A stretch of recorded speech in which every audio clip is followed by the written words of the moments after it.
Empezaré por hacer una confesión personal. Ese es uno de esos momentos en que a uno le gusta estar en la radio, porque sabe que va a ser útil, porque usted, amiga, amigo oyente que nos está escuchando, seguro que va a tener presente las cosas que se digan aquí, las propuestas, el enfrentamiento. Todos vamos a sacar algo del debate sobre economía, propuestas en torno a la economía de los principales partidos políticos de cara a las elecciones del próximo 10 de noviembre. La campaña electoral empieza el viernes. El lunes se producirá el gran debate entre los líderes de los partidos políticos.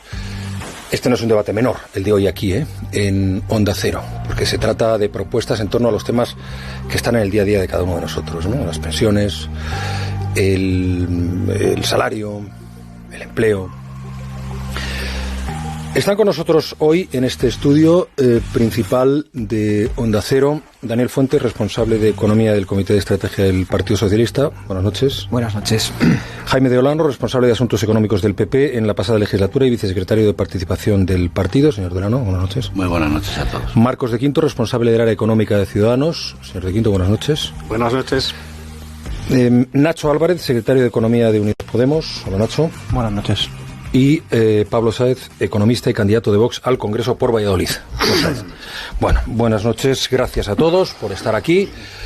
Les diré un par de cosas para no extenderme ya mucho más. Mi intención es que este debate sea una conversación productiva.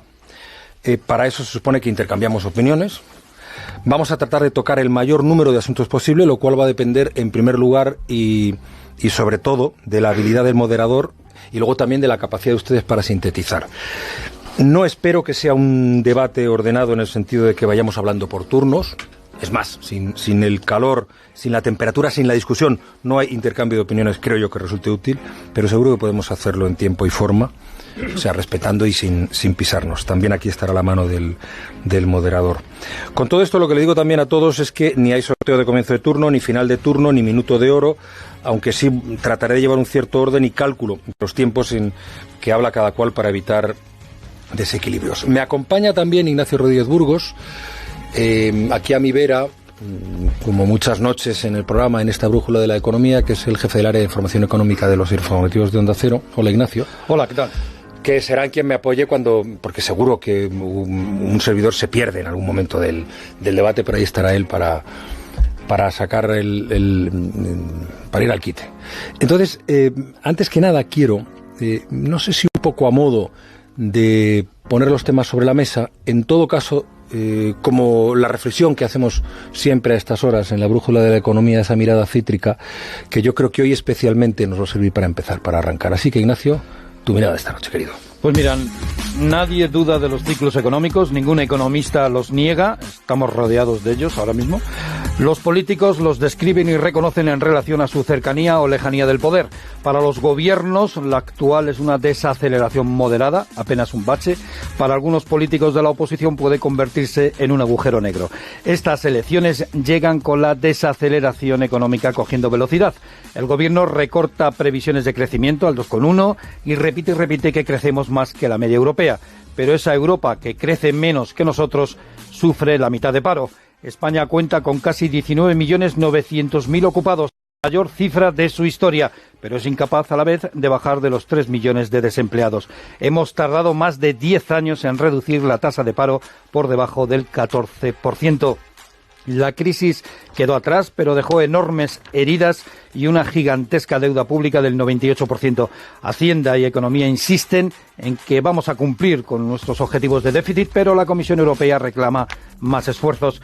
La cuestión está hacia dónde girar la balanza, más impuestos o menos, más gastos o más ajustes, cómo sostener las más de 9.700.000 pensiones que se pagan cada mes. Decisiones que afectan al bolsillo de los ciudadanos y a su nivel de vida y poder adquisitivo. Esto en mitad de una ralentización de la economía mundial, como alerta el Fondo Monetario Internacional, zarandeados por la geopolítica de los grandes imperios, como Estados Unidos y China, sorprendidos por la inestabilidad generada por el Brexit, cabalgando sobre la cuarta revolución industrial, la más profunda, la tecnológica digital, con la amenaza del cambio climático sobre nuestras cabezas.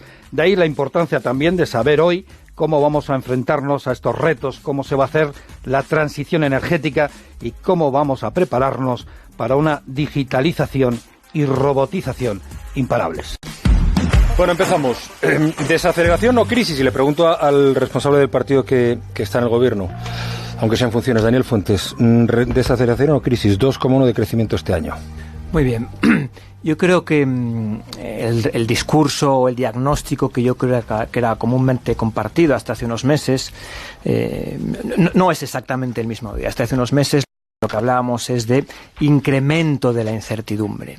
Hoy en día esa incertidumbre es algo más que un incremento de la incertidumbre, los riesgos se han materializado. Yo creo que hay dos de orden exterior y unos de orden doméstico que afectan a la economía española. Los dos de orden exterior son bastante evidentes. El primero de ellos es esa guerra comercial, ese incremento del proteccionismo, que en principio parece que estaba más focalizado entre Estados Unidos y China, pero que ya vemos que afecta directamente a Europa y, cómo no, a la economía española. El segundo de ellos pues es el Brexit, que mejor o peor acuerdo, con un Brexit duro o con un Brexit negociado, sin duda alguna generará un impacto en la economía española. Y la tercera variable o el tercer foco de riesgo, que yo creo que se está también materializando de ámbito doméstico, es un riesgo de expectativas. Voy a dar un dato que es, yo creo que definitorio de la situación actual. La renta bruta de los hogares, el dinero que entra en las familias después de pagar impuestos, después de recibir prestaciones sociales, ese neto crece más que nunca. Crece al 5,8%, casi 2 puntos por encima del PIB nominal. Y sin embargo, estos mismos hogares, cuyos fundamentales siguen siendo robustos, resulta que consumen bastante menos y ahorran bastante más que en el pasado. Esto, seguramente, en alguna parte, es una corrección estructural de unas tasas de ahorro que eran anómalamente bajas, pero también estoy seguro que responde en gran medida a una situación de incertidumbre. Y aquí yo creo que conviene normalizar la situación y admitir que es absolutamente comprensible que la familia media esté inquieta, pues que todos tenemos una memoria colectiva, todos sabemos qué supuso la anterior crisis y es una reacción absolutamente racional y yo espero que coyuntural. O sea, desaceleración sí, temor a crisis también. En el futuro es posible que según cómo se materialicen estos riesgos, esto pudiera desembocar en una crisis. Señor, a día de hoy no cabe hablar de crisis, puesto que es una economía que crece en torno al 2% del PIB y que genera, en el peor de los indicadores, porque aquí podríamos discutir si son los 460.000 afiliados o si son los 350.000 ocupados de la EPA, pero en cualquier caso que genera empleo de manera más que robusta. La repregunta era para sí un no, casi. Señor Olano, Partido Popular. Bien, pues desaceleración, crisis. Es evidente que la desaceleración es la antesala de la crisis, ¿no? O si se quiere, pues el inicio de la crisis. Sobre todo si no se toman medidas para enfrentarse a esa desaceleración, ¿no? Cuando tienes una economía cuyo crecimiento ha ido siendo cada vez menor, cuando el consumo de energía eléctrica del sector industrial está bajando un 3% anual, cuando las exportaciones se han reducido un 60%, el crecimiento de las exportaciones se ha reducido un 60%, cuando la inversión extranjera cae un 63%, bueno, no se puede uno cruzar de brazos y decir que esto se debe únicamente a los riesgos que lo existen y son reales de un Brexit duro o la guerra comercial entre China y Estados Unidos, ¿no?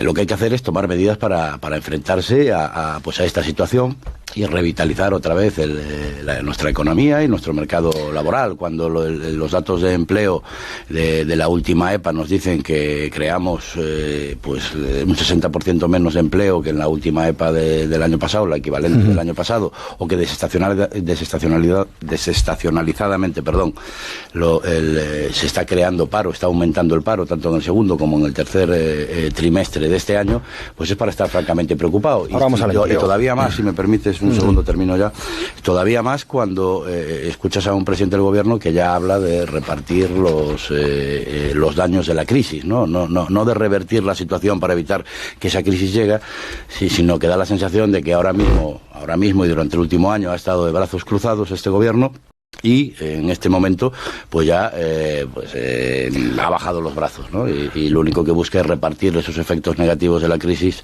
entre todos los españoles. Creemos que esto tiene solución y el 10 de noviembre pues tenemos la oportunidad de darle la vuelta. Me está usted resumiendo todos los temas que quería tocar, como introducción no está mal, no, está bien. Marcos de Quinto, desaceleración, y ya tengo la impresión de que me van a decir todos que sí, pero me gustaría, iremos entrando también en ver soluciones y profundidad de la aceleración, si es crisis o no, porque yo creo que tenemos cierto trauma los españoles con la negación inicial de la crisis de hace algunos años. Bueno, yo creo que nadie niega en estos momentos que estamos frente a una fuerte desaceleración, y la cual, por cierto, no es culpa de Sánchez, y más que nada porque yo creo que el gobierno de Sánchez en materia económica no ha hecho prácticamente nada.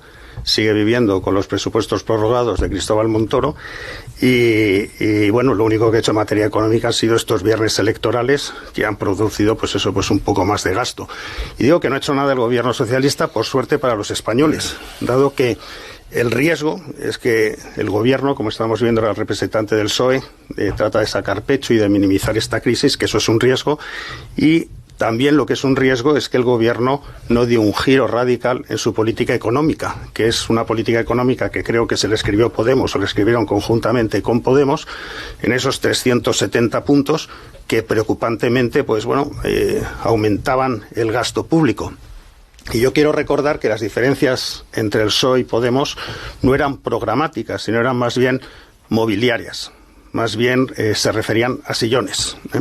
Y entonces, aunque España en estos momentos yo creo que tiene el mismo viento de cara que tienen el resto de países de la eurozona, nosotros tenemos unas anomalías, unas vulnerabilidades que nos diferencian de ellos. Tenemos una tasa de paro del 14%, tremenda. Tenemos una deuda pública cercana al 100%. Tenemos una inaceptable economía sumergida del 25%. Tenemos un sistema de pensiones, tal como está diseñado, insostenible, y un retraso en la digitalización. Todos estos son problemas que llevamos arrastrando durante demasiados años y que requerían reformas, y que tanto yo creo gobiernos del PP como gobiernos de los socialistas, incluso gozando de mayorías absolutas, pues a esto no le han metido mano. Por lo cual yo creo que el reto que tiene en estos momentos económico España son dos cosas: cómo atajar la desaceleración y cómo de una vez por todas meterle mano a estos problemas. Ahora, ¿cómo se ataja la desaceleración? Aquí hay una posición que generalmente es la posición socialista. No se me extienda mucho, señor de Quinto. Termino ya. La posición socialista generalmente es negar las crisis, luego minimizarlas y posteriormente, cuando te caen encima como una losa, dedicarse exclusivamente a tratar de minimizar sus efectos, cuando yo creo que cuando hay una desaceleración lo que hay que hacer es tratar de combatirla, porque incluso aunque la economía de nuestro entorno esté desacelerándose, hay quienes pueden crecer, porque no todos vamos a desacelerarnos de una manera lineal, porque aquellos que generan mayor competitividad pueden ganar cuota de mercado incluso en estas circunstancias. Y yo creo que lo que es vital para la economía española es tratar de mantener el nivel de actividad a través de no castigar a las empresas y tratar de ayudarlas a que puedan mantener ese nivel de actividad. Señor Álvarez, Nacho Álvarez, secretario de Economía de Unidas Podemos, ante la desaceleración, que parece que hay consenso, no sé si es profunda o no, si usted la ve como una crisis o no, ¿qué podemos hacer? Fíjate, escuchando el debate me parece que pasa muchas veces entre los economistas que hay ciertos consensos en los diagnósticos, pero luego, sin embargo, nadie termina de apuntar, bueno, ¿y qué hacemos, no? ¿Qué podemos hacer? Yo estoy de acuerdo. Creo que la desaceleración es muy preocupante. Creo que la Moncloa ha mantenido un perfil, yo diría, excesivamente dubitativo ante los signos preocupantes que tenemos delante. El mercado de trabajo se enfría, la inversión está parada y, por lo tanto, de fuera llegan vientos que son alarmantes. Alemania está entrando en recesión. España es verdad que aguanta todavía, pero el riesgo de que la desaceleración se transforme en crisis es muy evidente, ¿no? A mí me parece, sin embargo, que hay que actuar y que además tenemos incluso una oportunidad para acometer no solo propuestas que eviten esta desaceleración, sino que acometan retos estructurales que tiene nuestra economía y que están sin atender. Yo creo que es el momento de poner sobre la mesa lo que Mario Draghi viene reivindicando desde hace años, desde el Banco Central Europeo, es decir, modificar la lógica con la que hemos trabajado en la política fiscal, poner punto y final a la austeridad y desarrollar un programa de inversiones que sea capaz de acometer, no solo, ya digo, de acometer un muro, un dique contra la desaceleración y en particular un escudo social contra quienes más la pueden sufrir, porque llevamos un año en donde hay gente que no ha salido todavía de la crisis, 10 años, sino además que seamos capaces de acometer retos que tenemos pendientes. España sigue teniendo un enorme reto en materia de productividad. España sigue siendo un país que depende enormemente de los combustibles fósiles importados y por lo tanto es hora de que seamos capaces de invertir en rehabilitación inmobiliaria, en mejora de la eficiencia energética, seamos capaces de poner inversión pública, no gasto, inversión en futuro, para desarrollar un verdadero sistema de dependencia que cuide de nuestros mayores, para universalizar la educación de 0 a 3 años. Creo que tenemos aquí enormes retos que pueden ayudar a frenar la desaceleración en el corto plazo, pero también a sentar las bases para que poco a poco el país sea capaz de superar problemas estructurales que tiene. Un dato simplemente para terminar con esta primera intervención. Nosotros hoy seguimos teniendo una inversión pública 20.000 millones de euros inferior a la que teníamos hace una década. Seguimos teniendo una inversión pública en este país que está en niveles de hace 20 años. En un momento en donde es Draghi quien nos está diciendo precisamente que tenemos que colaborar desde los gobiernos en programas de inversión que sean capaces de hacer el trabajo que la política monetaria ya no puede hacer. Y sin embargo, seguimos anclados en la austeridad fiscal. Pablo Sáez, Vox, desaceleración, sí y no, ¿qué hacemos con ello? Creo que es indudable, como yo creo que han comentado todos los miembros de esta mesa, la aceleración es clara. Es decir, los datos y los indicadores así lo manifiestan. Lo que tenemos que saber o que enfrentarnos es cuáles son los riesgos, o conocer cuáles son realmente los riesgos que conlleva esta desaceleración. ¿En qué situación nos encontramos para afrontar esta desaceleración? Y la situación que nos encontramos es, pues como ha comentado Marcos, es con un paro en niveles ha bajado del 14%, pero está altísimo, el 13,92. Evidentemente sabemos, es decir, 13,92 a finales del mes de septiembre. Pero tenemos que pensar que este dato de paro lo tenemos que poner en el contexto de en qué economía nos movemos. Nos movemos en una economía dentro de los países europeos en las cuales España es el campeón del paro. Es decir, la zona euro tiene una media del 7,4% de paro, Alemania tiene un 3,1% de paro, Francia un 8,5%, Italia, tan denostada por muchas personas por sus continuas crisis políticas, cosa que también repetimos en España, tiene un 9,5%, España estamos en el 13,92%, hemos bajado del 14%, pero seguimos manteniendo una tasa de paro verdaderamente altísima. Una tasa de paro que, según el Fondo Monetario Internacional, es un paro estructural que estima más o menos en los niveles del 12%. No estamos en la misma situación para afrontar esta crisis económica que el resto de los países europeos, cuando sí que estamos participando dentro de una economía europea, que es donde se destinan prácticamente la mayor parte de las exportaciones de España, ¿no? Evidentemente los indicadores lo están demostrando, como hemos comentado, se ha comentado el tema de la EPA, una creación de empleo muy baja en el mes de septiembre, tan solo 64.000 empleos, de los cuales la mitad fueron empleos públicos, la mitad empleos privados. Crece el desempleo de mujeres, más de 1 millón de hogares con todos los miembros en paro. Estamos hablando de las matriculaciones de vehículos que han caído del 7,4%, estamos hablando de menores incrementos respecto al 2008 del índice de negocios empresarial, del índice de entrada de pedidos, de la cifra de negocios de la industria, del índice de negocios del sector servicios, etcétera. O sea, es decir, todos los indicadores nos dicen que tenemos que ser conscientes, y los políticos tenemos que ser conscientes de la situación en la que nos encontramos. Cuando no somos capaces de analizar con claridad la situación en la que estamos, no podemos ser capaces de plantear soluciones inteligentes o soluciones eficaces contra la crisis. Hablaba también el compañero de Podemos. No se extienda mucho más y vamos a tener tiempo para el debate. Sí. Bueno, simplemente decir, estamos totalmente de acuerdo que una cosa es cuáles son las causas, cuál es la situación actual, cuál es el análisis de la situación actual y cómo podemos afrontar o cuáles son los planteamientos que proponemos para poder salir de esta situación y reactivar, digamos, la economía. Ahí quiero ir, porque todos estamos de acuerdo en que la situación es complicada, que podemos estar en puertas de una crisis o no, que todos tenemos muy reciente la crisis, que muchas familias efectivamente no han salido de la crisis, pero claro, Europa dice que España no cuadrará las cuentas. Entonces, quien gane las elecciones, quien gobierne, tendrá que volver a hacer ajustes. ¿Cómo salimos de esto? Vale, vamos a ver. Europa no dice que España no cuadra las cuentas. No cuadran las cuentas del PSOE. No, vamos a ver, no. Europa lo que dice... Eso es lo que he entendido. No, exactamente. Vamos a aclararlo. PSOE, Lo que el gobierno ha enviado es lo que se llama un plan presupuestario a políticas constantes. Es lo que procede enviar cuando no existe presupuestos generales del Estado.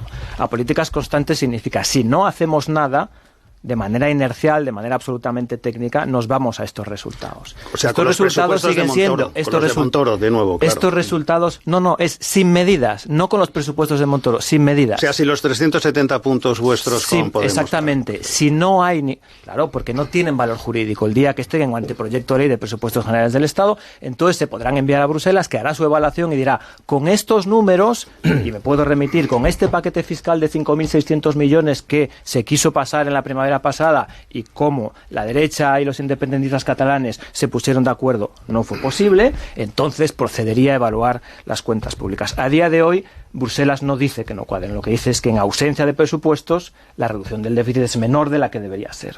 Por cierto, la IREF ha avalado el cuadro macroeconómico del gobierno, no solo las tasas de crecimiento, sino incluso las de déficit público. 1/10 es la variación. El gobierno dice que cerraremos este año con un déficit del 2%, el año pasado fue el 2,5%, hace 2 años fue el 3,1%. O sea, que no tenemos que temer ajuste. La consolidación... Si gana el PSOE. No tenemos que temer ajuste porque las cuentas siguen cuadrando. Y voy a poner 2 datos. Cogimos un déficit del 3,1%, lo llevamos el año pasado al 2,5% y muy probablemente lo llevaremos este año al 2%. En opinión de la EREF no va a ser un 2, sino va a ser un 2,1%. Bien, estamos hablando de 1/10. Y un último apunte y cierro. Sí, por favor. Las cuentas públicas ahora mismo están en superávit primario. Esto quiere decir que España ya no está gastando más de lo que ingresa. El gasto corriente del Estado está sobradamente financiado. Lo que sí que estamos haciendo es frente al coste de los intereses de la deuda. Eso es cierto. Que ascienden a 31.000 millones de euros. Porque tenemos una ratio de euros que se podrían dedicar a otro tipo de gastos. De acuerdo. Y por eso más necesario. Y menos mal que los tipos de interés. No me hablen a la vez, eso sí lo pido. Exactamente. Con una deuda pública que no solo son 1,2 billones de euros, 96%, sino que si hablas de los pasivos netos en circulación son 1,7 billones de euros. Que es menos de la que fue el máximo que pasó el 100%. Por favor, les pido también no se me vayan por las cifras de macro porque el personal no se entera. Por eso es fundamental que cualquier propuesta aunque fiscal sea coherente con la reducción del déficit público y no prometamos ni rebajas de impuestos desaforadas que no tienen ninguna consistencia técnica posible o programas de gasto que tampoco lo tienen. Siempre que no sean acompañadas de reducciones de gasto. Señor Olano. Podemos prometer rebajas y recortes. Eso es una opción legítima. Recortes no, rebajas de impuestos de gasto. Rebajas, recortes, le damos Señor a Olano. que más nos guste. Europa lo que le dice al gobierno de Sánchez en ese lenguaje diplomático, ¿no?, que siempre utiliza la Unión Europea y sobre todo cuando ya no estás dentro de lo que es el brazo corrector, ¿no?, y estás dentro de lo que se denomina el brazo preventivo. Lo que le dice Europa es que no se cree en las cuentas de Sánchez, evidentemente que no. Le dice que ahí hay un desfase de 6.500 millones de euros y que no sabe de dónde los va a sacar. Eso es lo que le dice la Unión Europea. La IREF también le dice que no se cree el déficit, porque dice que se va a ir por encima del se va a ir al 2,1 frente al 2%. Que no se cree la deuda, estamos hablando que no se de una cree décima los ingresos. De diferencia. No, pero no solo es el déficit, que no se cree que la deuda vaya a bajar, que no se cree las cifras de ingresos y que no se cree tampoco las cifras de gastos. Bueno, pues es que de nada más se hablaba en ese plan presupuestario. Quiere decir, la IREF no se cree nada de lo que el gobierno ha puesto ahí. Es verdad que en campaña electoral es muy complicado. ¿Por qué avala entonces las cuentas al gobierno? Es verdad que es muy complicado en campaña electoral decirle que se va a freír de impuestos a los españoles, ¿no?, que es lo que va a hacer el Partido Socialista, es lo que ha dicho. Luego les voy a preguntar qué van a hacer ustedes con los impuestos. Es lo que dejó por escrito en esos presupuestos que le tumbó el Congreso, es lo que tenía pactado con Podemos, es lo que tiene pactado en esas 370 medidas que anunciaron en el mes de agosto, y esto pues nos preocupa, porque no solo es la Unión Europea o la IREF, es que no se creen las cuentas FUNCAS, no se cree las cuentas, todos los servicios de estudios de cierto prestigio en España y tampoco en Europa, ¿no? Por lo tanto, Señor Sánchez, ya digo, ha enviado una carta que es una carta a los Reyes Magos y Europa pues lo ha desmentido categóricamente, insisto, dentro de ese lenguaje diplomático que siempre utiliza la Unión Europea. En el caso de que ustedes gobernaran, señor Olano, ¿habría nuevos ajustes? No, nosotros bajaríamos los impuestos para dinamizar la economía, y creo que hay para crear empleo. Un apartado, exacto, para revitalizar la economía, para que nuestras empresas ganen competitividad, para que los españoles tengan más dinero en el bolsillo y puedan consumir más. O sea, todo lo contrario. Exactamente, lo que hemos venido haciendo siempre, evidentemente. Hombre, yo creo que pudimos comprobar en el pasado cómo esas recetas de la derecha se tradujeron efectivamente y finalmente en ajustes. Cuando desfiscalizamos las rentas del sector público, al final lo que tenemos es que se paga con recortes en la sanidad, con recortes en la educación, con recortes en los servicios públicos. El sanitario ha subido sería desde luego más de 2.000 disparatado, millones de euros, ¿no? Sería disparatado volver a tropezar varias veces con la misma piedra. Hay una historia que conviene no olvidar. Cuando en 1930, en plena Gran Depresión, el canciller Brüning en Alemania decide apostar por la austeridad, el resultado es el que fue.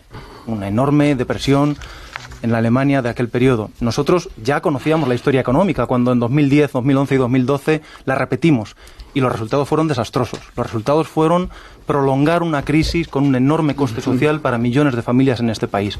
¿De verdad estamos debatiendo si vamos a volver a hacer lo mismo o no en esta ocasión? Yo creo que sería un enorme error, sería dramático y por lo tanto lo que corresponde, que es lo que no ha entrado en vigor, es acometer medidas de ingresos que sean capaces de generar el margen fiscal, más impuestos. Generar el margen fiscal que necesitamos. Claro, creo que el debate luego lo podremos mejorar la calidad del gasto, hay que mejorarlo, eso podemos hay que mejorarla. No, en eso vamos a estar de acuerdo. Pero en lo que no vamos a estar de acuerdo es que tengamos una inversión pública 20.000 millones de euros inferior hoy a hace 10 años, cuando tenemos el reto que tenemos, llegar a tiempo a la revolución tecnológica que tenemos en este momento en curso, ser capaces de acometer la transición ecológica que tenemos en este momento. Ahí es donde no vamos a estar de acuerdo. Nosotros pensamos que hay enormes retos que exigen una reforma integral de la fiscalidad en este país. Después hablaremos. Hay impuestos que hay que subir, hay impuestos que hay que bajar y en todo caso hay que hacer la fiscalidad mucho más progresiva. Pero en todo caso me reconoceréis que tiene bemoles tener este debate en un momento en donde las letras del Tesoro se están emitiendo con tipos de interés negativos. Estamos emitiendo letras con tipos de interés negativos y en este contexto, en donde es posible financiar prácticamente gratis proyectos de inversión que son fundamentales para este país, como la rehabilitación inmobiliaria a la que antes me refería, como la mejora de la eficiencia energética, en donde somos capaces de financiar estos proyectos básicamente a coste cero, estamos de nuevo apostando por la austeridad, con el enorme coste social que esto ha tenido en este país. Me parece que sigue habiendo un 98% de deuda pública. Bueno, efectivamente, y hay que precisamente garantizar que el crecimiento económico se mantenga para que se pueda reabsorber esa deuda pública. Desde luego, si acometemos de nuevo recortes como los del 2010, 2011 y 2012, lo que tendremos es que la deuda pública subirá porque se frenará el crecimiento económico. Marcos de Quinto. Eso, barra libre de deuda, en fin. Bueno, yo creo que lo que respecta a impuestos, básicamente durante las últimas décadas ha habido dos modelos. De deuda pública fue con el acuerdo del PP con Ciudadanos. Sí, Dios nos pide confesados si rebotaran los tipos de interés, en fin. Bueno, los dos modelos respecto al tema de impuestos pues se pueden señalar. Uno, pongamos el del Partido Popular, que prometía bajar los impuestos y luego finalmente los subió, como comentaba el otro día, volvió a bajar en Bayona. 2015, y el modelo del PSOE que prometía no subirlos y luego también los subía. En cualquier caso, el marco en el que ambos partidos se mueven es enfocarse en aquellos ciudadanos y en aquellas empresas que cumplen con sus obligaciones fiscales, enfocarse en ellas y luego, pues bueno, es sencillo con una hoja de cálculo, pues ahí tocar algunos tipos por arriba y por abajo y al final, pues bueno, una vez tomar una decisión y hacer un decreto. Yo creo que el marco que debemos mover en esta situación de desaceleración, de una vez por todas, es coger y tratar de mirar un poco y enfocarnos en ese 25% de economía sumergida, que está fuera de la fiscalización. Si nosotros consiguiéramos aflorar un porcentaje de esa economía sumergida, pues realmente estaríamos ayudando, sin amnistías, por supuesto, y sin nada, pero realmente sacarlas. Para eso Para eso no es una hoja de cálculo y un decreto ley. Para eso hay que hacer medidas concretas. Y en todos los programas electorales que hemos visto, siempre todo el mundo está hablando de lucha contra el fraude, lucha contra la economía sumergida, pero seguimos a esos niveles, a niveles de un país tercermundista. Y nosotros debemos, España merece equipararse a los países a los cuales nos queremos comparar dentro de la eurozona. Por supuesto, nosotros en nuestro programa estamos apostando por rebajar la presión fiscal a las familias dentro de la prudencia, con deducciones a las familias. ¿Qué quiere decir dentro de la prudencia, señor de Quinto? Bueno, pues dentro de la prudencia, pues es decir, nosotros estamos ahora, queremos que las familias numerosas pasen a ser numerosas las de una familia con 2 hijos, y también las familias monoparentales con un hijo. Y las actualmente numerosas pasarían a ser familias de tratamiento especial. Efectos fiscales, esas familias numerosas pues tendrían una deducción de 1.200 euros al año, 2.400 tendrían las otras. Pero lo que también es importante, también efectos fiscales, es descargar un poco a las empresas. Como decía antes, nosotros vamos a salir de esta desaceleración si conseguimos proteger a las empresas, porque a fin de cuentas son las empresas las que mantienen de alguna manera nuestro estado del bienestar, las que están generando empleo, las que están haciendo, porque somos un país que a nivel impositivo somos muy dependientes del trabajo, somos laboral dependientes. De ahí el Estado se está financiando con IRPF o cotizaciones sociales a la seguridad social. Si caen las empresas, cae el estado de bienestar. Si caen las empresas, no podemos pagar médicos, ni profesores, ni jueces, ni policías, ni tener medicina, servicios, enseñanza, etcétera. Luego, esto es importante, no es castigarlas. Yo creo que existe cierto desconocimiento de cómo se genera valor por parte de muchos economistas. Y a veces es como una especie de caja negra donde dices, bueno, le metemos un puyazo a las empresas y como siguen funcionando vamos a meterle otro y otro. Y es como la araña, que le quitas una pata, le quitas otra y un día dejan de caminar. Luego, en este sentido, proteger esa competitividad yo creo que es básico. A mí, una pregunta, ya que hemos entrado en el mundo de los impuestos y vamos a bajar el debate un poquito a cosas más concretas. ¿Cuál es la primera medida que tomaríais si llegáis al poder desde el punto de vista fiscal, por ejemplo? Pero la primera medida, no quiero un discurso, sino ¿cuál es la primera medida? Pablo. El tema fiscal, bueno, yo es que antes no he intervenido intervenga y luego intentamos responder a la pregunta que planteaba. Vale, simplemente estamos hablando, que lo ha comentado en nombre de Vox, Pablo Sáez. Sí. Que evidentemente tenemos una situación que de tipos de interés muy bajos que hay que aprovechar para invertir, pero evidentemente esa inversión cuesta un dinero y ese dinero lo tenemos que poner o tenemos que saber de dónde lo tenemos que sacar. Porque parece sacar ese dinero en una situación en la que actualmente tenemos un déficit que, como estamos diciendo, pues un punto arriba, un punto abajo, pero va a estar en el 2,1% del PIB, es una cosa importante. Es evidente que las empresas es el más eficiente motor de la creación de empleo en España. Por tanto, hay que apoyar a las empresas privadas, que realmente es donde se genera empleo, donde se genera riqueza, se genera más puestos de trabajo, luego evidentemente crece el consumo, etcétera, ¿no? Es evidente que para amortiguar un poco el impacto hay que seguir una serie de pautas. Una de ellas es recuperar la solidez de las finanzas públicas. No nos podemos lanzar a gastar porque sí. Esa experiencia ya la tenemos en los últimos años del gobierno de José Luis Rodríguez Zapatero, que al final dejó una deuda pública enorme en España en el año 2011. Y un déficit público brutal. Estuvimos a los años 2009, 2010, 2011 con unos déficits por encima del 9%. Eso es realmente inasumible. Es evidente que hay que apostar por el estado del bienestar de los ciudadanos y reducir el gasto político. Creo que entraremos en ello. Y hay que apostar por dinamizar la economía. Para apoyar la empresa privada y dinamizar la economía. Me están vendiendo sus programas electorales y a mí me gustaría entrar en cuestiones más concretas. Yo voy a responder a la pregunta que habéis hecho. Me parece que es legítimo. La gente que nos está escuchando quiere seguramente respuestas directas. Me gustaría que fuéramos más breves. Bien, nosotros en Podemos lo hemos planteado. Pensamos que este país necesita un nuevo impuesto, un impuesto para las grandes fortunas que se establecería para aquellos patrimonios superiores al 1.000.000 de euros, con un mínimo exento de vivienda de 400.000 euros. Pensamos que esta fiscalidad, que por ejemplo hoy ya se está discutiendo en las primarias demócratas en Estados Unidos, ayudaría a redistribuir mejor la riqueza en un momento en donde precisamente Bruselas lo que está pidiendo es recortes, bien, que se hagan por arriba. Entre 2008 y 2018, las personas que tienen más de 1 millón de euros en este país han pasado de 150.000 a 900.000. Creo que es hora de que esas personas contribuyan más. Sí, desde el Partido Socialista no pensamos que haya una receta mágica que vaya a Ya, pero es que esto es radio, entonces... Sí, efectivamente. Claro, pero voy a contestar de manera concreta. Les voy a pedir exacto. Pero voy a contestar de manera concreta. La primera medida que tiene que hacer el próximo gobierno, sea el Partido Socialista o sea cualquier otro partido, es sacar adelante unos presupuestos generales del Estado que, en primer lugar, respeten, porque no queda más remedio, las condiciones de sostenibilidad de las finanzas públicas. En segundo lugar, fomenten la inversión productiva. Y en tercer y fundamental lugar, sostengan en esos presupuestos, ¿cuál sería la principal medida? Desde el punto de vista del gasto, el atender el gasto social, el gasto productivo. No me cuente eso. Todo el mundo va a atender el gasto social, sea el gobierno que sea. Hombre, evidentemente. No lo hemos visto con todos los gobiernos. Pero bueno.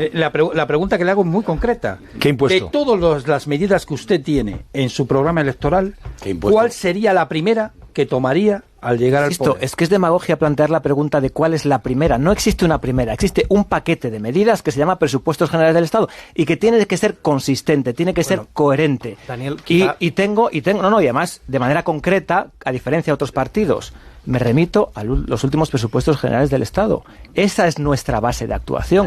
No vamos también aquí que el Partido Socialista ha tenido sus dudas, quiero decir, fue capaz de acordar con nosotros, Unidos Podemos, una subida en patrimonio superiores a 1 millón de euros, y al mismo tiempo con Ciudadanos había acordado eliminar ese impuesto para los más ricos en su momento. Quiero decir, en su momento, me estás hablando de momentos distintos, de momentos no habéis resuelto una duda que es fundamental. De momentos políticos distintos. Pero no es tan difícil ser concretos, porque en los programas electorales de algunos de los partidos que hay aquí se establecen compromisos concretos en torno a impuestos concretos. Sí, esos los tiene el Partido Socialista, y digo, tan concretos como que están en un proyecto de ley de presupuestos generales, con números. 5.600 millones de nuevos tributos que gravan sobre todo el capital, que no gravan las rentas del trabajo, que desfiscalizan o por lo menos reducen el impuesto de sociedades para las pequeñas y medianas empresas, que tocan a los impuestos ambientales y que proponen de manera, yo creo, consistente y moderada ese incremento de la recaudación de medio punto de PIB aproximado que nos pueda llevar a converger en el medio y largo plazo a lo que son los estándares europeos. Recordemos que España ingresa del orden de 7 puntos de PIB menos que el resto de nuestras, o por lo menos que el promedio de la economía europea, y gasta 5 puntos de PIB. La solución no es debilitar el Estado justo cuando más lo necesitamos. Tiene que fortalecerse. En cuanto a la lucha... Lo que lo debilita es el gasto superfluo. Eso sí que debilita el Estado. Bien, pongamos números al gasto superfluo y yo estaré encantado de reducirlo. La IREF ya ha puesto que hay un 10% de subvenciones que no sirven absolutamente para nada. Lo ha dicho la IREF. Totalmente. Vamos a intentar bajar el balón. Hagamos caso a las recomendaciones de la IREF en cuanto a la eficiencia del gasto. Creo que es una muy buena medida. Efectivamente. Algunas, por ejemplo, los planes privados de pensión. Por remitirnos al proyecto de presupuestos que hablaba. También la reducción de beneficios fiscales. Por remitirnos. Un apunte solo y después ya respondo. Por remitirnos al proyecto de presupuestos del que hablaba Daniel, también le subirán el gasoil a 17 millones de vehículos en España, ¿no?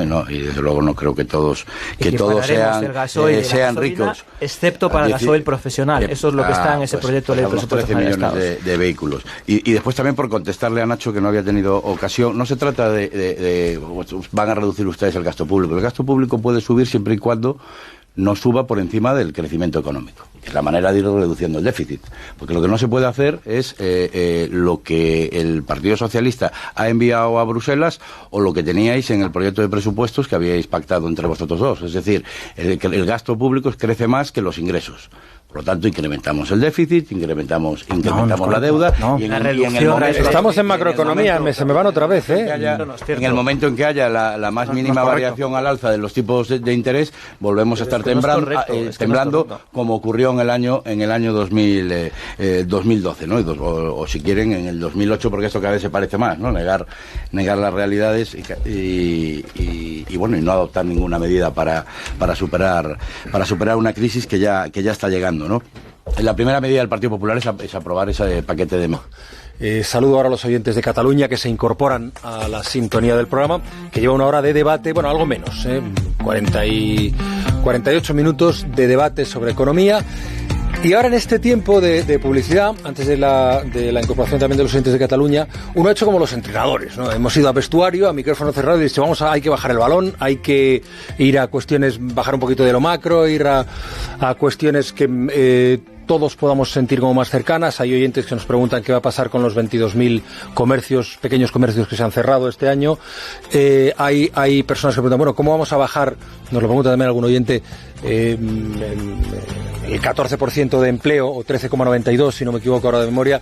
¿Qué vamos a hacer? ¿Qué van a hacer? Bueno, pregúntaselo, pues se lo pregunto.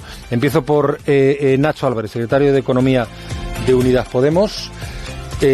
¿Cómo bajamos del 14%? Yo, y haré como decía antes Ignacio, en la medida de lo posible medidas concretas, y si debatimos que sea sobre medidas concretas. Vamos a intentar bajar el balón. Vamos a intentar bajar el balón y que todo el mundo lo pueda entender. Podamos seguir me parece y aprender. Que además el tema del empleo es un tema que toca en primera persona a todo el mundo, ¿no? Y evitar que la desaceleración se transforme en una ralentización del empleo, mercado de trabajo que se ha enfriado, es clave. Anteriormente me refería a ello. Necesitamos actuar con urgencia, necesitamos poner sobre la mesa un programa de inversiones que avance en la transición ecológica, que sea capaz de crear empleos verdes, que sea capaz de crear lo que nosotros hemos llamado de forma quizá un poco provocadora, empleos morados. Necesitamos reorganizar el sector de los cuidados en este país, garantizar el cuidado de nuestros mayores, garantizar la universalización de la educación de 0 a 3 años. Pero además, y creo que esto todo el mundo lo va a entender, necesitamos no solo evitar la desaceleración en el empleo, necesitamos mejorar su calidad. Porque es que hoy la calidad es terrible. Es que se han hecho 2 reformas laborales en este país por el Partido Popular y por el Partido Socialista con la excusa de mejorar la calidad, de cerrar la dualidad, se decía, ¿no?, de forma técnica, es decir, de terminar con la temporalidad. Y hoy la tasa de temporalidad vuelve a ser la misma que era hace una década. Es que hoy, además, la última reforma laboral ha generalizado la precariedad, la que hizo el Partido Popular. El 40% de los empleos indefinidos que se hacen no llegan al año de duración. Y, por lo tanto, aquí las dudas que tiene el Partido Socialista, las dudas que tiene la Moncloa sistemáticamente sobre la necesidad de derogar la reforma laboral, desde luego nosotros no las entendemos y pensamos que no las entienden millones de españoles en este país. Hay que derogar la reforma laboral y necesitamos abrir un debate con los actores sociales, con los actores empresariales y con los actores sindicales para ver qué nuevo marco de relaciones laborales podemos tener para que la precariedad no sea el pan nuestro de cada día en tantas y tantas familias.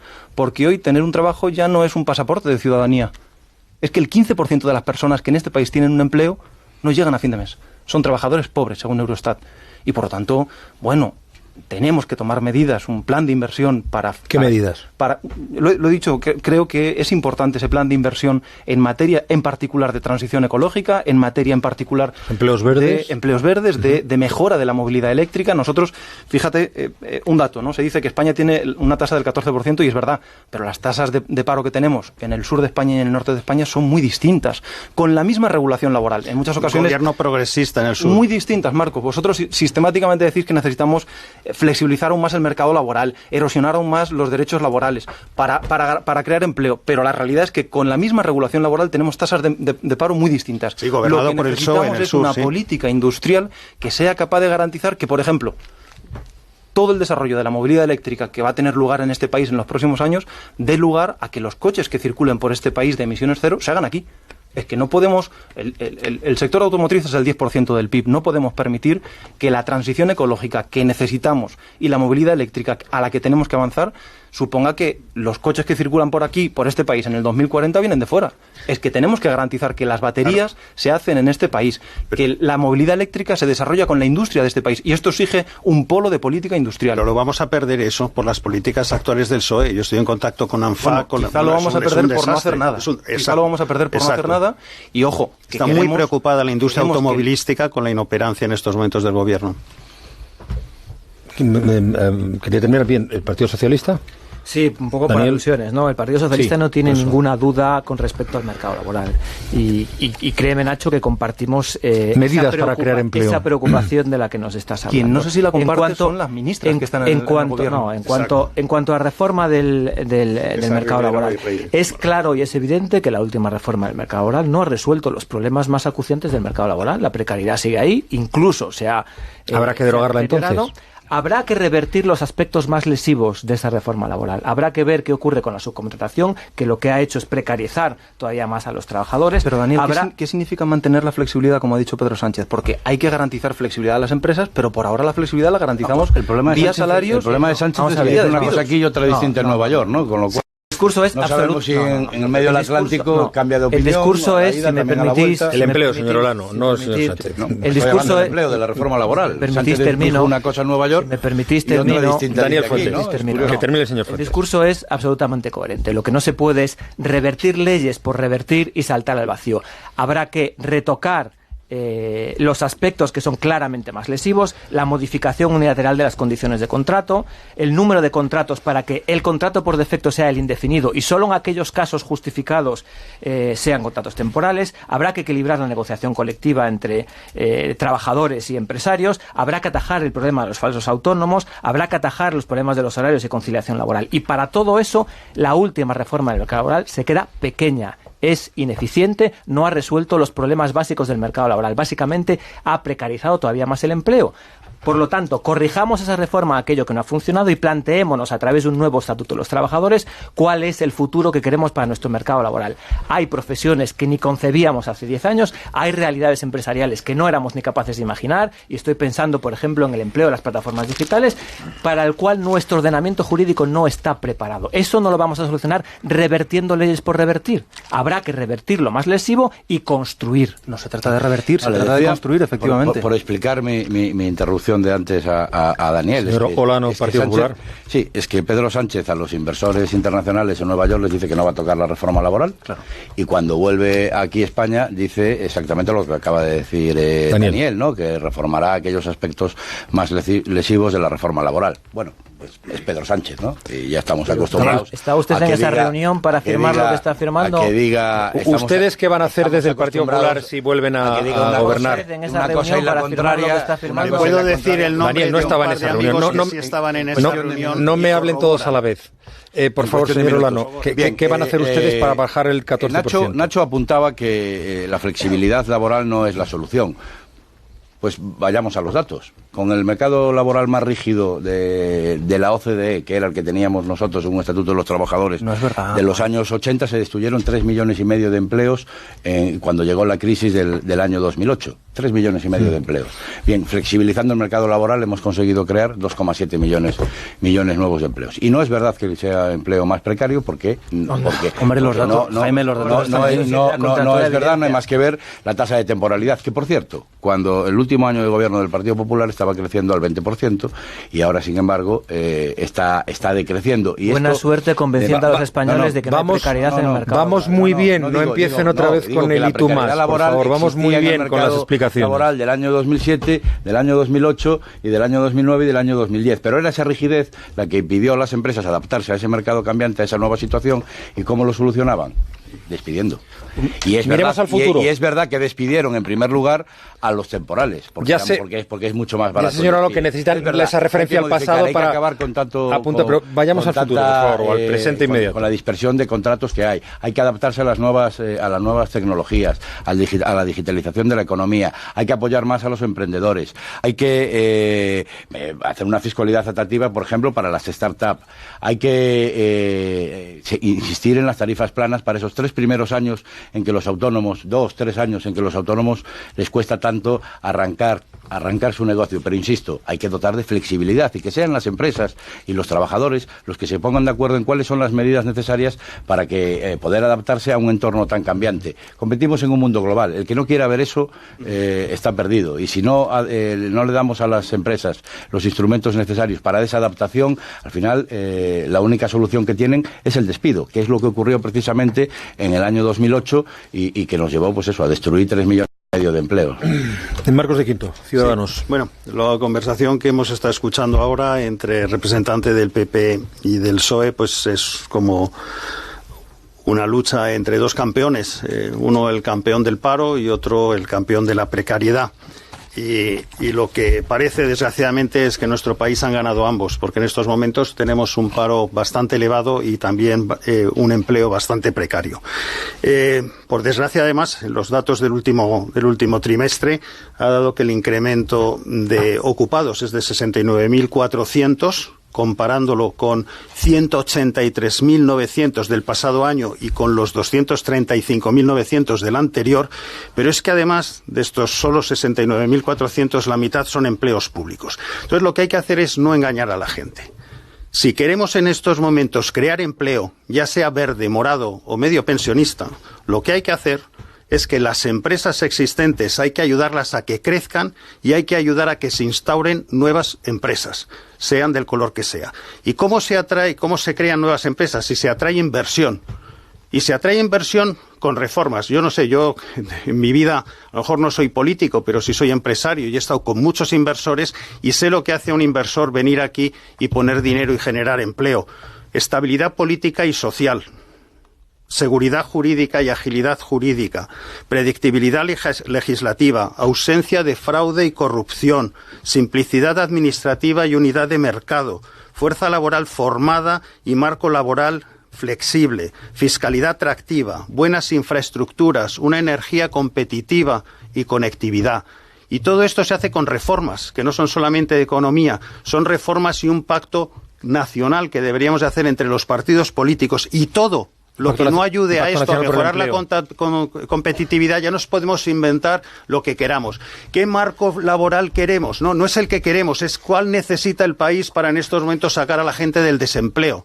No qué industrias son las que queremos, si son verdes o amarillas. No, la gente necesita un trabajo y lo que tenemos que ser es prácticos en este sentido y dejar de mirarnos al ombligo y saber que estamos operando en un mundo globalizado y esto es lo importante. Usted propone un pacto nacional sobre el empleo.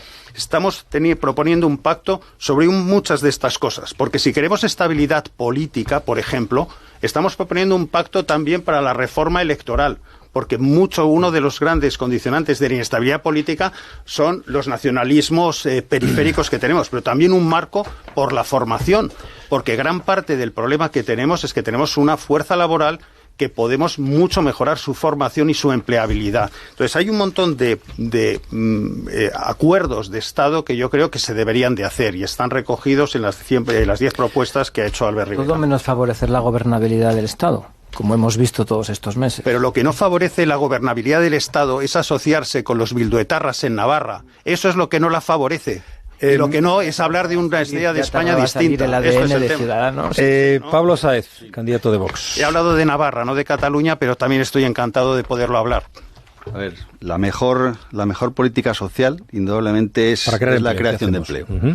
Entonces, es la empresa la que es el vehículo más eficiente para la creación de empleo, luego por tanto tenemos que apoyar la creación de empleo vía apoyando la innovación, la atracción de empresas a España, etcétera, ¿no? ¿Qué proponemos nosotros? Lo primero es reducir las cotizaciones sociales de los trabajadores. Las cotizaciones sociales suponen un coste de la empresa que es bastante importante y además las cotizaciones sociales están por encima de la media de la Unión Europea. Luego, por tanto, nosotros creemos que tenemos que reducir las cotizaciones sociales con su efecto directo sobre la competitividad de las empresas y la creación de empleo. Hay que favorecer la contratación de jóvenes de 24 años, permitiendo contratos exonerados de cargas sociales. Hay que reducir las cotizaciones sociales de los desempleados de larga duración y de los mayores de 50 años. Hay que simplificar los trámites para crear una empresa. En España hay un informe que se llama Doing Business, que España, de 190 países, estamos en el puesto 86 en facilidad de crear una empresa y en el puesto 73 para obtener financiación. Eso realmente es una ineficiencia clarísima de nuestro mercado laboral también. Hay que garantizar la movilidad geográfica de los trabajadores, dificultada por el Estado autonómico. Hay cirujanos que se han tenido que volver de Baleares porque no podían trabajar allí. Eso no tiene ningún sentido. Hay que restaurar la primacía de la negociación colectiva a nivel de empresa, para que las empresas puedan adecuarse mejor a las épocas que peor les van Esa ya es la realidad. Hay que simplificar el número de contratos laborales, lo hemos dicho, evidentemente, porque no se puede mantener esta dualidad que lo único que hace es que la gente no se atreva a contratar empleados fijos. Hay que reducir normativas. En España existen 100.000 leyes y normativas, de las cuales 65.000 son autonómicas. Eso va en contra de la unidad de mercado y de la eficiencia y de su funcionamiento. Hay que reducir impuestos. Para que las empresas vengan a España. Es decir, hay que tomar el ejemplo, hay que ver qué es lo que hizo Irlanda. Irlanda estaba hace unos años en una situación crítica, ahora ha puesto el impuesto sobre sociedades al 12,5%. Irlanda ahora mismo es un paraíso, todas las empresas quieren ir a establecer sus sedes sociales allí. Hay que reducir, hay que reducir el importe de la energía. Estamos pagando la factura de luz más cara de Europa. No podemos pensar en una reindustrialización. La Comunidad Europea nos pide un 20% del PIB industrial. España tiene un 17%, tenemos que caminar hacia un 20%. Hay que apoyar a los trabajadores autónomos, reduciendo facilitando que solo puedan pagar el IVA cuando cobren. Es decir, hay muchísimas medidas para favorecer el empleo, lo único que hay que tener es ganas y saber exactamente dónde actuar. Yo, si me permites, Juan Ramón, hay una medida que nadie ha hablado de ella, y es invertir en formación, ¿no? Creo que es muy importante que los trabajadores y aquellos que se van a incorporar al mercado laboral estén formados en aquellas materias que demanda el mercado laboral, ¿no? Ahí me lleva usted a un territorio que me gustaría hablar de pensiones, a ver si me da tiempo, pero también hay algo que está sobrevolando y que le preocupa mucho a los ciudadanos, y que yo como ciudadano estaría encantado de saber que los representantes de los partidos que se presentan a estas elecciones tienen presente, y es el futuro desde el punto de vista laboral. Es decir, ¿han calculado ustedes o tienen en sus programas, no digo ya I+D+I o I+D o investigación, sino los nuevos empleos que se van a crear? ¿Cómo va a ser el mercado de trabajo? ¿Cómo vamos a convivir con la inteligencia artificial? ¿Hay alguien? Es decir, porque evidentemente no es uno de los temas que ahora mismo más preocupan, pero es un futuro que por lo menos sí me gustaría por lo menos tener alguna referencia, hacer algún apunte, tener alguna idea, alguna reflexión en voz alta, incluso aunque me digan ustedes, miren, no está en el programa, pero es una cosa que hemos pensado. Señor de Quinto. No, yo te puedo hacer una reflexión. Mira, ¿te acuerdas de la Expo de Sevilla de 1992? Éramos muy jóvenes todos. Era temáticamente, se dedicaba al futuro. En ningún pabellón, en ninguno, se habló de Internet, y Internet ya empezaba a existir.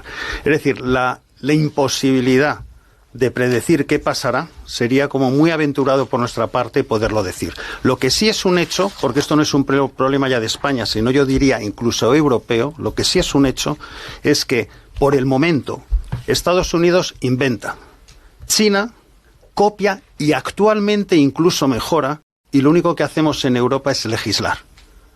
Es los burócratas europeos. Como nosotros no empecemos a nivel europeo a tener campeones en el mundo digital, como no empecemos a tomarnos estas cosas en serio, vamos a acabar, yo creo, bastante detrás. Y esto es un tema, ya digo, que excede lo que es España, sino es un tema europeo. Bueno, y hablaban antes de baterías chinas. Efectivamente, todas las baterías se están haciendo en China. Nosotros tecnológicamente en Europa tenemos que empezar a tener iniciativas y empezar a dedicarnos a tener menos abogados y más ingenieros. Pero la investigación y el desarrollo es una pata Juan, para el futuro económico. Hablabas de la robotización. Claro, los empleos del futuro, yo creo que nadie hoy sabe Marcos de Quinto, no lo sabemos. A la velocidad a la que se mueve. Pero por lo menos tienen presente que existe la posibilidad de una revolución importante. Es que la revolución la tecnología que está ya. Tengamos presentes, es que está sucediendo en estos momentos y hay que adaptarse. Por eso yo hablaba, de la importancia de la formación, ¿no? Hay que formar a nuestros jóvenes en esas materias STEM, ¿no? En ciencias, en matemáticas, en ingenierías, ¿no? Que son por ahí, parece que van a ir los empleos del futuro. Al final, la digitalización va a dar lugar, o está dando lugar, a empleos con unos buenos salarios, empleos de calidad, pero para eso hay que estar formado. Hoy en día en Europa se dejan sin cubrir millones de empleos en este tipo de materias porque no existe personas con esas capacidades. Habrá que formarlas en esas capacidades y apostar también por la formación dual, ¿no? Que es la que permite conocer en tiempo real cuáles son las demandas que tienen las empresas de mano de obra, ¿no? Y formar también a los mayores, ¿no? A los parados de larga duración, pues en esas competencias para que se puedan incorporar con mayor grado de eficacia al mercado de trabajo, ¿no? Me pide el Pablo Sáez y después Nacho Álvarez. Sí, Pablo Sáez Vox y después Podemos. Yo creo que en este tema yo creo que coincidimos todos. Yo creo que es importantísimo que todas las fuerzas políticas nos pongamos de acuerdo en firmar un pacto de Estado para la innovación. ¿no? Para de esta forma crear las condiciones institucionales, regulatorias y financieras para que la cooperación entre la ciencia básica, los centros tecnológicos y la industria española se consolide y dé soporte a una plataforma tecnoindustrial española relevante y con capacidad de liderazgo tanto en Europa como en Hispanoamérica. Nacho Álvarez. Pero estamos muy lejos de eso. Estamos muy lejos de eso porque la realidad es que España hoy no tiene por qué llegar tarde a la nueva revolución industrial como llegó hace 200 años, ¿no? Y sin embargo estamos lejos de eso. Nosotros le hemos pegado un hachazo durante la última década. Nada, entonces. Le hemos pegado un hachazo durante la última década de 7.000 millones de euros a la I+D+I y necesitamos generar las condiciones no solo para recuperar la del sector público, sino para que el sector privado también innove más. Nosotros hemos propuesto la creación de un banco de inversión. La creación de un banco de inversión a partir de la fusión de ICO, de NISA y de CEDETI, que sea capaz de actuar como polo inversor, como ayuda precisamente para acometer retos que tenemos. Por ejemplo, parte del problema de productividad que tenemos en este país y de adaptación a la digitalización tiene que ver con el minifundismo empresarial. Tenemos empresas muy pequeñas que necesitan aumentar de talla empresarial. Pero al mismo tiempo, igual que construimos un polo que sea capaz de permitir que España no llegue tarde a la digitalización, es decir, que no nos pase lo que nos pasó hace 200 años, ojo, porque la digitalización está suponiendo para mucha gente un coste importante. Es que habría que preguntarle qué piensan los riders de algunas de las compañías que mueven paquetes por 10 euros al día de la digitalización. Nacho, y por lo tanto hay que adoptar medidas para ser campeones en el terreno de la digitalización, pero hay que adaptar el mercado laboral para facilitar que esto beneficie a todo el mundo. Nacho, estaba con el CEO de una empresa, digital y me dijo, si el burro no quiere ir al abrevadero, no puedes llevarle. Y el problema es que muchas veces en los temas de I+D+I estamos proponiendo cosas que no son las que están solicitando esas empresas. Ojo. Ellas no están solicitando financiación cuando de repente hay un montón de avales y de cosas. La tenemos ya aquí. Si ya tenemos a miles de trabajadores trabajando con una aplicación sin derechos. Hay que escuchar más a las empresas sin menos hacer y por lo tanto lo que necesitamos políticas sin haberlas escuchado. Eso es lo que quiero decir. A mí me parece evidente, hay que sentarse con las empresas en primer lugar para ver por qué en España no tenemos los niveles de I+D+I que tenemos en otros países, sin duda. Pero al mismo tiempo, además de escuchar a las empresas, también hay que escuchar a los trabajadores en este país. Parece que eso se ha olvidado. Porque tenemos millones de trabajadores a los que la digitalización les está suponiendo una enorme precariedad social. Y por lo tanto, tú decías antes precisamente, la inversión necesita estabilidad social. Hay que dar un cheque de formación para que sean los propios trabajadores que elijan dónde se van a formar y que no sean los sindicatos que dan unos cursos que luego finalmente no son demasiado útiles para ellos. Por eso hay que darle el cheque a los trabajadores y que se formen en digital y se formen Marcos, aquellas cosas que ellos necesitan. Creo que hace falta más cosas. Es decir, creo que a nadie se le escapa que en este momento tenemos decenas de miles, diría yo, decenas de miles de jóvenes muy bien formados, ingenieros, programadores, que no trabajan en España. Eso sí que es tremendo. La brecha salarial entre jóvenes y adultos, la brecha salarial es tremenda. El paro entre los jóvenes es absolutamente tremendo. Si hay que despedirse, acaban siempre despidiendo a los jóvenes. Los jóvenes están en estos momentos contribuyendo a un sistema de pensiones del que a lo mejor no se benefician y luego encima estamos creando una deuda pública que muy probablemente no es nada más que un préstamo intergeneracional que acabarán pagando. Lo que hay que hacer es preocuparse mucho más de los jóvenes y yo creo que no se está haciendo. Lo que está claro es que no podemos perder el tren de la digitalización, ¿no? Que está ahí y que van a ser los empleos del futuro, no cabe la menor duda. Pero lo que no se puede decir es, oye, hay que atraer talento a España, pero después decirle vamos a subir los impuestos al talento, porque entonces no vendrán a España, se irán a otro sitio. No se puede decir apostaremos por la industria tecnológica y después crear tasas, ¿no? Eso no se puede hacer. Lo que hay que hacer es facilitarle las cosas a ese tipo de negocios, adaptar la fiscalidad, que sí, que en algún momento habrá que sentarse y hacer una reforma fiscal en profundidad y adaptar la fiscalidad española a esos nuevos tiempos, al nuevo tipo de negocio y a los nuevos tipos de empresas. No cabe la menor duda. Y sí coincido con Nacho en una cosa, y esto es, que España necesita que las empresas sean más grandes. Pero es verdad que lo que no se puede decir a las empresas, hágase usted más grande, pero yo le voy a poner más trabas burocráticas, le voy a poner más costes burocráticos y le voy a subir los impuestos. Entonces desincentivas. Bueno, los que hay básicamente vienen 5 minutos me quedan y me gustaría hablar de pensiones. ¿No?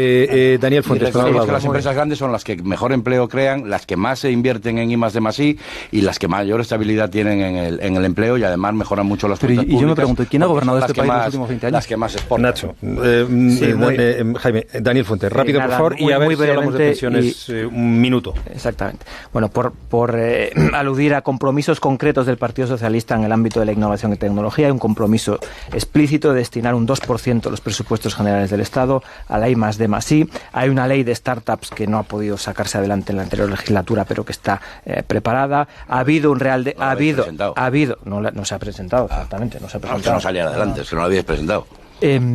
Ha habido un Real Decreto que ha facilitado la reducción de cargas administrativas en el sector de la investigación, se ha facilitado la contratación más ágil y estable de investigadores, se ha estabilizado casi 1.500 plazas temporales de investigadores y hay también una propuesta clara de elaborar un nuevo estatuto de los trabajadores para el siglo XXI, pensando precisamente en estas nuevas realidades laborales de trabajadores que se tienen que enfrentar a profesiones que en muchos casos hoy no sabemos ni concebir, ¿no? Pensiones. Estamos con el gasto en pensiones aumenta al ritmo del 5%. ¿Se puede aguantar mucho tiempo así? ¿Cuál es la propuesta de revalorización de pensiones? Pregunto algo que preguntará mucha gente y ustedes van a decir, no. ¿Se garantizan las pensiones para todos los que estamos escuchando la radio? ¿O haciéndola? Bueno, en este momento, precisamente, desde que el Partido Popular rompió el Pacto de Toledo con la Tenemos reforma, 5 minutos. Con la reforma, voy a ser breve. Desde que el Partido Popular rompió el Pacto de Toledo con la reforma del 2013, una reforma unilateral, lo que no se garantiza a día de hoy es algo que se garantiza prácticamente en todos los países europeos de una u otra forma, que es la actualización de las pensiones por ley con un mecanismo automático de acuerdo a la capacidad de consumo, el IPC, o bien a los salarios, o bien a la productividad. Hay distintos mecanismos de indexación en Europa. En España, básicamente, lo que hemos garantizado es que esto no pase. Y por eso pasan cosas como la que ha pasado en los últimos meses, que el gobierno de turno, en este caso Pedro Sánchez, puede utilizar esta dádiva electoral de subirle, actualizarle en campaña electoral a los pensionistas las pensiones, pero sin embargo, cuando pasen las elecciones no sabremos si esto será posible o no será posible. O sea, que me está diciendo usted que Pedro Sánchez utiliza a los pensionistas como arma electoral. Bueno, yo creo que se ha utilizado en esta ocasión en campaña electoral ese mecanismo, no seré cuando yo el que en realidad lo que Pedro Sánchez, necesitaríamos, que saca la calle a los pensionistas es Podemos, ¿no? que se garantice por ley, que no pueda ser ni Pedro Sánchez, ni Pablo Iglesias, ni